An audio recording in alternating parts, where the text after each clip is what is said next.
Dear students, last lecture के अंदर हम लोगों ने चार्ज के बारे में स्टडी किया। चार्ज के जो डिफरेंट फॉर्म्स हैं, चार्ज कैसे जनरेट होता है, ये सारी चीज़ें हमने उसके अंदर पढ़ी। अब अपन आते हैं चार्ज की प्रॉपर्टीज़ पे। चार्ज कुछ स्पेसिफिक प्रॉपर्टीज़ कैरी करता है। उसमें से 4 जो बेसिक प्रॉपर्टीज़ हैं, उन प्रॉपर्टीज़ को आज हम स्टडी करेंगे। वो जो 4 बेसिक प्रॉपर्टीज़ हैं, उसमें से फर्स्ट प्रॉपर्टी है additivity. Charge is additive. Second is invariance. Third is conservation of charge and fourth is quantization of charge. These 4 are the basic properties of charge. Let's move to the first property, which is additivity of charge. अगर अपन additivity के बारे में discuss करें तो जो word additivity है, that is actually means that the charge is additive. Additive means charge को आप ऐड कर सकते हैं। कैसे ऐड कर सकते हैं? चार्ज जो है वो एक स्केलर क्वांटिटी है। अच्छा, 2-3 टाइप की क्वांटिटी अपन ने 11th क्लास में स्टडी की थी। एक तो on the basis of direction, एक तो थी स्केलर क्वांटिटी, याद है अपन को। एक थी वेक्टर क्वांटिटी। थर्ड अपन ने स्टडी करी थी टेंसर क्वांटिटी। तो जो स्केलर क्वांटिटी होती है और जो वेक्टर क्वांटिटी होती है, उसमें अपन ने जो बेसिक डिफरेंस स्टडी किया था वो ये था कि जो स्केलर क्वांटिटीज़ होती हैं उनको आप डायरेक्ट ऐड कर सकते हो। डायरेक्ट ऐड मतलब उनका एल्जेब्रिक सम आप कर सकते हो, उससे उन क्वांटिटीज़ का टोटल अपने पास आ जाएगा। जबकि जो वेक्टर क्वांटिटीज़ होती हैं उनके लिए अपन को वेक्टर सम करना पड़ता है। वेक्टर सम के बहुत सारे रूल्स अपन ने पढ़े थे। 3 बेसिक रूल्स थे, जिसमें से एक polygon law, triangle law, parallelogram law, उनके थ्रू अपन ने वेक्टर्स को ऐड किया था। तो चार्ज एक स्केलर क्वांटिटी है, तो स्केलर क्वांटिटी है तो अपन इसको as a scalar quantity add करेंगे। दैट मीन्स अगर अपन को चार्ज को ऐड करना है तो अपन जितने भी चार्ज किसी भी बॉडी पे प्रेजेंट हैं उन सारे चार्जेस का एल्जेब्रिक सम कर सकते हैं। फॉर एग्जांपल, लेट मेरे पास एक ये बॉडी है। इस बॉडी को मैंने फर्स्ट +4 कूलम चार्ज प्रोवाइड किया, देन -2 कूलम चार्ज प्रोवाइड किया, देन +3 कूलम चार्ज प्रोवाइड किया, देन +2 कूलम अगेन ये चार्ज प्रोवाइड किया। तो ये जो बॉडी है, इस बॉडी पे जो टोटल चार्ज प्रेजेंट होगा, वो टोटल चार्ज फाइंड करने के लिए मैं डायरेक्टली इन सारे चार्जेस का एल्जेब्रिक सम कर सकता हूँ। जब भी अपन एल्जेब्रिक सम करते हैं तो जो भी साइन होगा चार्ज का, उस साइन को अपन कंसिडरेशन में लेंगे। For example, let I am to find the total charge summation of q, then it will be +4 coulomb, -2 coulomb, +3 coulomb and +2 coulomb. So summation of Q, the total charge will be 4 + 3 + 7 coulomb. That means ये जो body है, इस body पे जो total charge present होगा उसकी quantity होगी +7 coulomb. तो इसका मतलब ये हो गया कि किसी भी बॉडी को जब आप चार्ज दे रहे हो तो कितने चार्ज आपने दिए, उन चार्जेस में आपने कब कौन सा दिया, पहले पॉजिटिव दिया फिर बाद में नेगेटिव दिया, या फिर उसके बाद आपने नेगेटिव या पॉजिटिव कोई भी चार्ज दे दिया, तो इस बात पे डिपेंड नहीं करेगा कि आपने लास्ट में कौन सा दिया, पहले कौन सा दिया। जो टोटल चार्ज का नेचर होगा वो इस बात पे डिपेंड करेगा कि बॉडी पर नेट चार्ज क्या है। इस बॉडी पर नेट चार्ज पॉजिटिव है, that means this body is positively charge. This property is called additivity of charge. That means the charge is additive, so we can add the charge algebraically. तो charge को अगर add करना है तो उसका क्या करें, अपन एल्जेब्रिक सम कर दें। Let's move to the second property.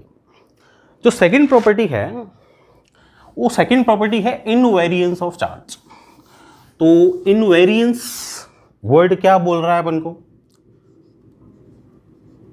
Invariance means does not vary, मतलब जो क्वांटिटी वेरी नहीं करे, दैट इज इनवेरियंस क्वांटिटी। तो क्या चार्ज वेरी करता है? कैसे वेरी करेगा? अपन ने 11th क्लास में थ्योरी ऑफ रिलेटिविटी स्टडी की, फ्रेम ऑफ रेफरेंस भी स्टडी किए। वहाँ पर ने देखा कि अगर किसी भी ऑब्जेक्ट का, किसी क्वांटिटी का फ्रेम ऑफ रेफरेंस चेंज हो जाए तो फ्रेम ऑफ रेफरेंस चेंज होने से उस क्वांटिटी में भी चेंज आ सकता है। फॉर एग्जांपल, कोई ऑब्जेक्ट अगर मान लो कोई पर्सन है, वो रोड पे रन कर रहा है, तो जब वो रोड पे रन कर रहा है तो उसकी जो वेलोसिटी है वो फ्रेम ऑफ रेफरेंस पे डिपेंड करती है। दैट मीन्स वो ऑब्जर्वर पे, देखने वाले पे डिपेंड करती है। अगर उस पर्सन की वेलोसिटी से कोई दूसरा पर्सन उसके साइड में रन कर रहा है तो उसके लिए उसकी वेलोसिटी 0, और अगर मैं खड़ा होकर उसको देख रहा हूं तो मेरे लिए उसकी वेलोसिटी जो भी है, आइदर दैट इज 20, 30, 40 जो भी है वो मेरे को दिखेगी। दैट मीन्स कुछ क्वांटिटीज फ्रेम ऑफ रेफरेंस पे डिपेंड करती हैं और फ्रेम ऑफ रेफरेंस के साथ चेंज हो जाती है, पर चार्ज एक ऐसी क्वांटिटी है जो फ्रेम ऑफ रेफरेंस पे डिपेंड नहीं करती।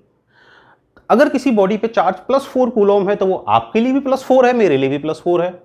कोई रन कर रहा है 20 की स्पीड से, उसके लिए भी +4 है। कोई 50 की स्पीड से रन कर रहा है, उसके लिए भी +4 है। दैट मीन्स चार्ज की क्वांटिटी जो है वो कभी भी फ्रेम ऑफ रेफरेंस के साथ या वेलोसिटी के साथ चेंज नहीं होती। दैट मीन्स अगर आप किसी भी बॉडी पे चार्ज को रेस्ट में देखें और या फिर उसी चार्ज को आप मोशन में देखें तो रेस्ट या मोशन से फ्रेम ऑफ रेफरेंस तो चेंज हो गया, लेकिन उससे जो चार्ज की क्वांटिटी है वो चेंज नहीं होगी। This is called invariance of charge. अच्छा, चार्ज तो चेंज नहीं होता, चार्ज की क्वांटिटी चेंज नहीं होती। बहुत सारी क्वांटिटीज़ हैं। अपन ने थ्योरी ऑफ रिलेटिविटी स्टडी की, special theory of relativity 11th class में। तो स्पेशल थ्योरी ऑफ रिलेटिविटी में अपन ने देखा था कि भाई मास पे भी इफेक्ट पड़ता है फ्रेम ऑफ रेफरेंस का, लेंथ पे भी इफेक्ट पड़ता है, टाइम पर भी इफेक्ट पड़ता है। मास पे अपन ने देखा था कि कोई भी बॉडी जो मोशन में है उसका जो मास होगा m, that will be m0 upon √1 minus v² upon c², where m0 is the rest mass, means mass of the body while the body is in rest, and v is the velocity of object. And what is c? C is the velocity of sound, velocity of light, sorry, that is 3 × 10⁸ meter per second. That means कोई भी object का rest में जो मास है m0, वो मास while motion, अगर कोई object motion करे v वेलोसिटी से तो वो मास चेंज हो जाएगा। अगर मान लो मैं v की जो वैल्यू है उसको c पुट कर दूं, that means the velocity of object becomes equal to the velocity of light, then this will be v c upon c, means 1, 1 minus 1 is 0, that is m equal to m0 upon √1 minus c² upon c² 1. So m will be m0 upon 0, that is m equal to infinite. That means अगर आप velocity of object को equal to velocity of light कर दो तो जो मास है object का that will B infinite. इससे ये मेरे पास रिजल्ट आया कि अगर अपन वेलोसिटी को इंक्रीज करते हैं तो उसके साथ ऑब्जेक्ट का मास भी इंक्रीज होता है. तो मास एक ऐसी क्वांटिटी है जो वेरी करती है इसके साथ, फ्रेम ऑफ रेफरेंस के साथ. अच्छा, यहाँ पे अपन चार्ज का इनवेरिएंस स्टडी कर रहे हैं तो अपन ये कह रहे हैं कि भाई चार्ज तो चेंज होता ही नहीं, फ्रेम ऑफ रेफरेंस पे डिपेंड ही नहीं करता, +4 ही रहेगा अगर +4 है तो, है ना, चाहे मैं उसको रेस्ट में देख रहा हूँ चाहे मैं उसको मोशन में देख रहा हूँ. लेकिन एक और क्वांटिटी है that is Q upon m, that is called specific charge. Specific charge क्या है? अच्छा, इस स्पेसिफिक चार्ज जो टर्म है इसका यूज किया था किसने? मिलिकन ने. कहाँ किया है? ऑयल ड्रॉप एक्सपेरिमेंट में. 11th केमिस्ट्री में अपन ने ऑयल ड्रॉप एक्सपेरिमेंट देखा होगा. तो मिलिकन ने वहाँ इस Q upon m specific charge का यूज किया है which is called charge per unit mass. अब चार्ज तो चेंज नहीं होगा फ्रेम ऑफ रेफरेंस के साथ, बट अपन देख रहे हैं ना कि मास तो चेंज होगा ना. तो अगर वेलोसिटी इंक्रीज होने से मास इंक्रीज हो जाए तो Q upon m will decrease. That means velocity के इंक्रीज होने पर चार्ज तो चेंज नहीं होता, पर वेलोसिटी के इंक्रीज होने पर Q upon m which is specific charge वो वेरी करता है. Means charge per unit mass जो होगा ऑब्जेक्ट का वो क्या करेगा? रिड्यूस हो जाएगा. So this is the invariance of charge which से कि चार्ज हमेशा हर कंडीशन में किसी भी फ्रेम ऑफ रेफरेंस से आप देखें तो कैसा रहेगा? सेम रहेगा, इक्वल रहेगा, कभी भी चेंज नहीं होगा. To the third property of charge, which is conservation of charge.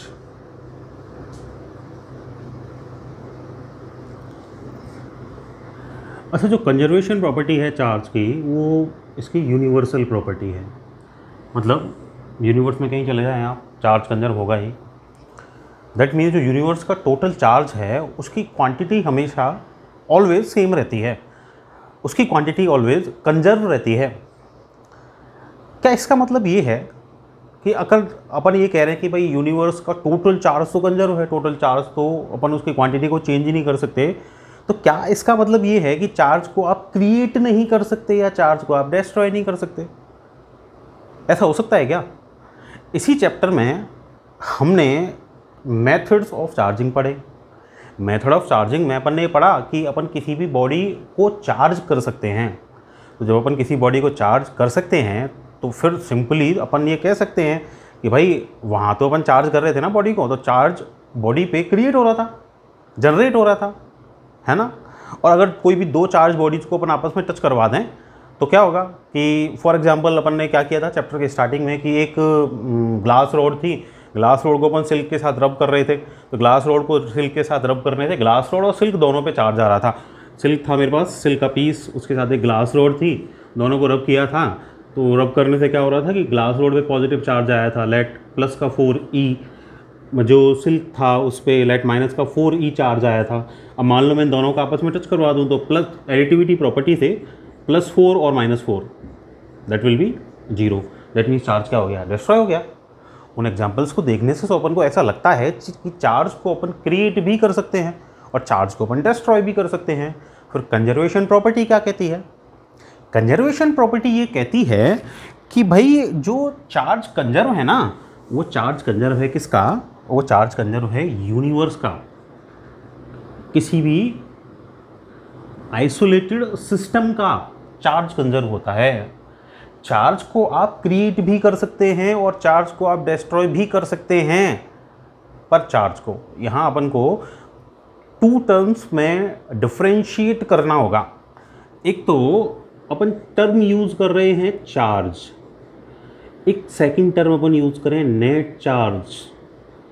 तो कंजर्वेशन प्रॉपर्टी जो है वो यूनिवर्स के लिए अप्लाई है, दैट मीन्स नेट चार्ज को अपन चेंज नहीं कर सकते यूनिवर्स के, लेकिन यूनिवर्स में चार्ज को क्रिएट भी कर सकते हैं और डिस्ट्रॉय भी कर सकते हैं। कैसे? जब भी यूनिवर्स में चार्ज क्रिएट होगा या चार्ज डिस्ट्रॉय होगा तो वो पेयर में होगा। पेयर में कैसे? फॉर एग्जाम्पल अपन एक पेयर प्रोडक्शन का एग्जाम्पल लें। पेयर प्रोडक्शन में क्या आता है? अपन ने प्रोटॉन के बारे में पढ़ा इसी चैप्टर की स्टार्टिंग में कि भाई एक प्रोटॉन ऐसा पार्टिकल है जो मास लेस होता है, उस चार्ज लेस भी होता है, और अपन ये कहते हैं ना कि भाई फोटोन वो लाइट को रिप्रेजेंट करता है क्वांटम थ्योरी में। तो लाइट एनर्जी रिप्रेजेंट कर दिया गामा से। तो क्या होगा कि भाई ये मान लो ब्रेक हो जाए, तो ब्रेक होने से क्या होगा, एक इलेक्ट्रॉन प्रोड्यूस होगा। इलेक्ट्रॉन के प्रोड्यूस होने के साथ साथ एक पॉजिट्रॉन भी प्रोड्यूस होगा। दैट मीन्स जब एक न्यूट्रल पार्टिकल ब्रेक हुआ तो न्यूट्रल पार्टिकल के ब्रेक होने से एक पॉजिटिव चार्ज जनरेट हुआ, लेकिन उसके साथ साथ एक नेगेटिव चार्ज भी जनरेट हुआ। तो ये पॉजिटिव पॉजिट्रॉन, ये नेगेटिव इलेक्ट्रॉन, तो ये पेयर का प्रोडक्शन हुआ। दैट मीन्स पॉजिटिव और नेगेटिव आप क्रिएट कर सकते हो, लेकिन किसमें? पेयर में। पेयर में क्यों? पेयर में इसलिए क्योंकि भाई ये था फोटोन जिसका नेट चार्ज था 0। यूनिवर्स में अगर ये फोटोन था तो इसका नेट चार्ज 0। उसी यूनिवर्स में ये इलेक्ट्रॉन और पॉजिट्रॉन रहे आफ्टर पेयर प्रोडक्शन। तो ये नेगेटिव ये पॉजिटिव, दोनों का चार्ज इक्वल, तो यहाँ भी तो नेट चार्ज क्या रहा? 0 रहा ना। तो कंजर्वेशन प्रॉपर्टी यही तो कह रही है ना कि भाई नेट चार्ज चेंज नहीं होगा। नेट चार्ज तो पहले भी 0 बाद में भी 0, पर हाँ पेयर प्रोडक्शन अपन चार्ज का कर सकते हैं। दैट मीन्स यूनिवर्स का नेट चार्ज कभी चेंज नहीं होगा। चार्ज को अपन प्रोड्यूस कर सकते हैं, चार्ज को, नेट चार्ज को प्रोड्यूस नहीं कर सकते। किसी भी बॉडी पे नेट चार्ज जो होगा या इस यूनिवर्स में जो नेट चार्ज होगा, इस यूनिवर्स में जो नेट चार्ज होगा, वो नेट चार्ज हमेशा क्या होगा? कंजर्व होगा, सेम होगा। ये जो कंजर्वेशन ऑफ चार्ज है ये यूनिवर्स में सारी प्रोसेस में, सारी फिनोमेनाज में अप्लाई होता है। पेयर प्रोडक्शन का एग्जांपल मैंने लिया, मैं एक रेडियो एक्टिव डिके का एग्जांपल भी ले सकता हूँ। फॉर एग्जांपल मेरे पास 92 यूरेनियम 238 है, इसका लेट अल्फा डिके हो जाए। Alpha decay, beta decay, gamma decay अपन ने 11th केमिस्ट्री के अंदर स्टडी किए हैं, 12th क्लास में भी हैं, मॉडर्न फिजिक्स आएगी उसके अंदर आएंगे। अल्फा डिके अगर इसका हो तो इससे 90 थोरियम 234 ये क्रिएट होगा आफ्टर डेके, और उसके साथ साथ एक alpha particle which is 2He4 यहाँ से निकलेगा.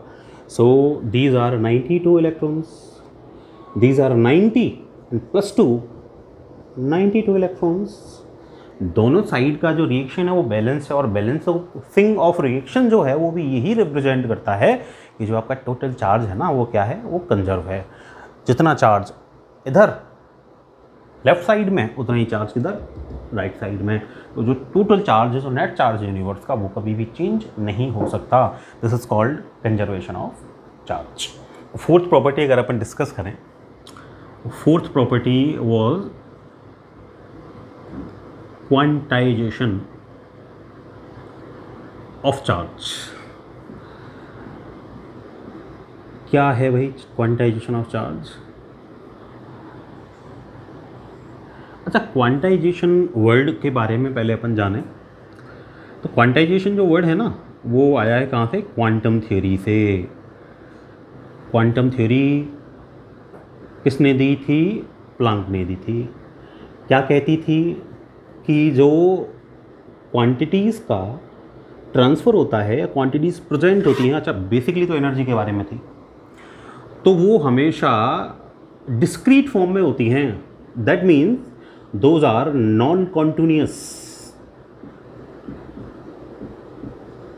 मीन्स क्वांटिटीज़ अगर प्रेजेंट हैं तो क्वांटिटीज़ अगर ट्रांसफ़र हो रही हैं.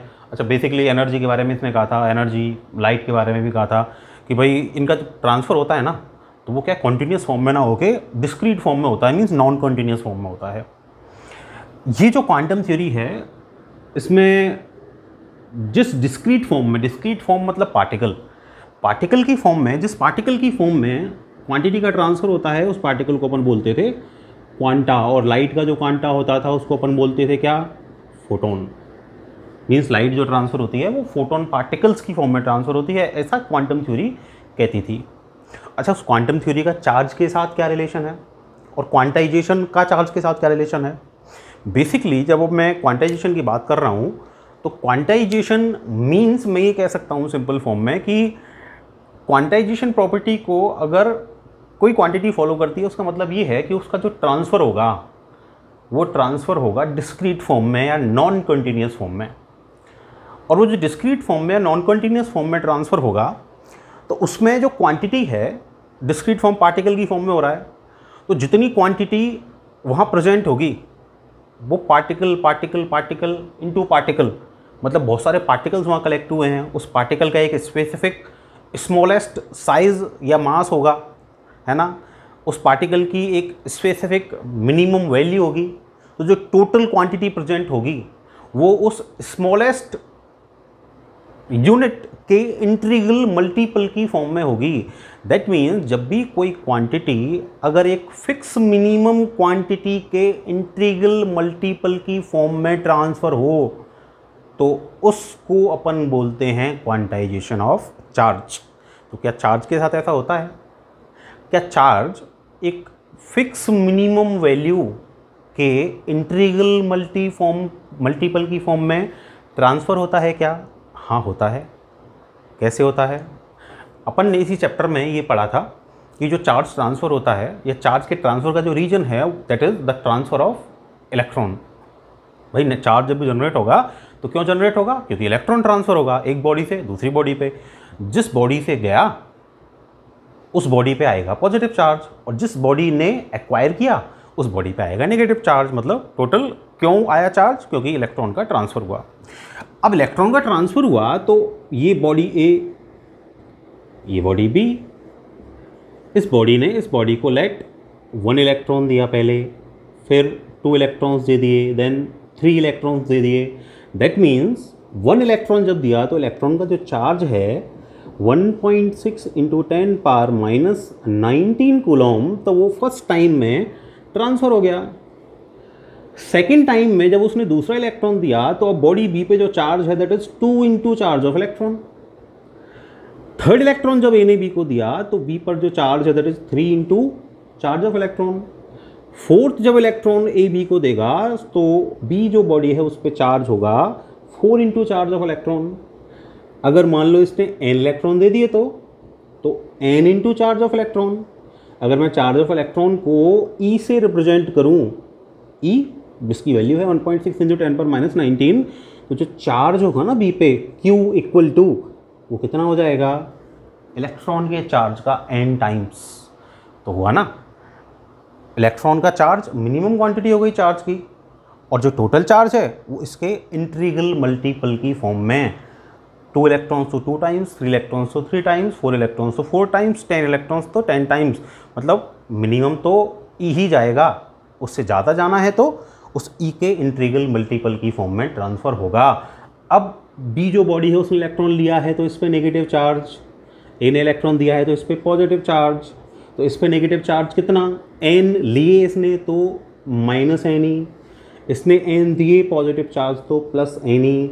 दैट मीन्स किसी भी बॉडी पे जो चार्ज जनरेट होता है that is Q equal to plus minus n e. That means किसी भी बॉडी पे जो चार्ज होगा either that will be plus minus of e, और 2 इलेक्ट्रॉन ट्रांसफ़र हुए तो प्लस माइनस 2e, 3 हुए तो प्लस माइनस 3e, 10 हुए तो प्लस माइनस 10e, और n हुए तो plus minus ne। That means किसी भी बॉडी पे जो चार्ज ट्रांसफर हो रहा है वो एक fix minimum amount which is charge of electron उसके इंटीग्रल मल्टीपल की फॉर्म में ट्रांसफ़र हो रहा है। This is called quantization of charge. Quantization of charge जो है इसको सबसे पहले जो एक्सपेरिमेंटली डेमोन्स्ट्रेट किया था वो किया था किसने, वही मिलिकन ने। कहाँ किया था, ऑयल ड्रॉप एक्सपेरिमेंट में। ठीक है, तो क्या कह रही है क्वांटाइजेशन प्रॉपर्टी कि भाई चार्ज जो है ऐसा नहीं कि कोई भी वैल्यू मिल जाएगी चार्ज की, कितनी मिलेगी, प्लस माइनस एनी। मतलब किसी भी बॉडी पे जो चार्ज होगा वो फिक्स मिनिमम अमाउंट ई के इंटीग्रल मल्टीपल की फॉर्म में होगा। This is called quantization of charge. अच्छा, क्वांटाइजेशन ऑफ चार्ज जो है ना, इसका क्या है, अपन जब बढ़ेंगे आगे के लेक्चर्स में तो अपन एक क्वार्क पार्टिकल्स के बारे में पढ़ेंगे। क्वार्क पार्टिकल्स जो होते हैं ना उन पे चार्ज होता है आइदर प्लस माइनस E/3 और प्लस माइनस 2E/3। तो इसका मतलब चार्ज ऑफ इलेक्ट्रॉन्स का 1/3 टाइम्स और चार्ज ऑफ इलेक्ट्रॉन का 2/3 टाइम्स। तो ये क्वार्क पार्टिकल्स क्या है, रिसेंटली डिस्कवर हुए हैं। तो रिसेंटली डिस्कवर हुए हैं तो अपन तो ये कहते हैं ना भाई क्वांटाइजेशन में कि जो चार्ज है वो कितना हो सकता है, मिनिमम तो E, maximum plus minus any. तो जब मिनिमम तो E बोल रहे हैं क्वांटाइजेशन के अकॉर्डिंग, तो फिर ये क्वार्क पार्टिकल्स क्या वायलेशन कर रहे हैं क्या क्वांटाइजेशन का? ना, वायलेशन नहीं कर रहे। क्यों नहीं कर रहे?